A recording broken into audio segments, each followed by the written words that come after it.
Hello friends, ഇന്ന് നല്ല അടിപൊളി ടേസ്റ്റുള്ള ഒരു കാന്താരി ചമ്മന്തിയാണ് നമ്മൾ റെഡിയാക്കി എടുക്കുന്നത്. അപ്പോൾ അതിൻ്റെ കൂടെ കഴിക്കാനായിട്ട് നമ്മൾ കപ്പയാണ് പുഴുങ്ങിയെടുക്കുന്നത്. ഇതിപ്പോൾ 1 കിലോ കപ്പ ഇങ്ങനെ നീളത്തിൽ കണ്ടിച്ചെടുത്തിട്ടുണ്ട്. ഇനി ഇതിലേക്ക് നമുക്ക് ആവശ്യത്തിന് ഉപ്പും കൂടെ ചേർത്തൊന്ന് പുഴുങ്ങിയെടുക്കാം. കുറച്ച് കറിവേപ്പിലയും കൂടെ ഞാൻ ചേർക്കുന്നുണ്ട് കേട്ടോ ഇതിലേക്ക്, നല്ലൊരു ഫ്ലേവർ കിട്ടാൻ വേണ്ടിയാണേ.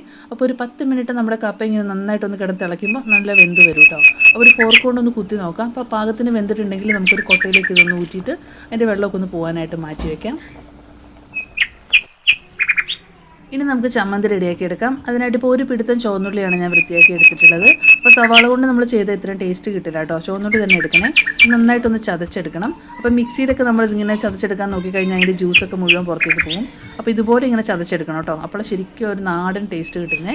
ഇതിലേക്ക് നമ്മുടെ ആവശ്യത്തിനനുസരിച്ചുള്ള കാന്താരിമുളക് ചേർത്ത് കൊടുക്കണം. അപ്പോൾ കാന്താരിമുളക് ഇല്ലെങ്കിൽ നമുക്ക് സാധാരണ പച്ചമുളക് ഉപയോഗിക്കാം. പക്ഷേ നാടൻ ടേസ്റ്റ് വരുന്നത് ശരിക്കും കാന്താരിമുളകിനാണ്.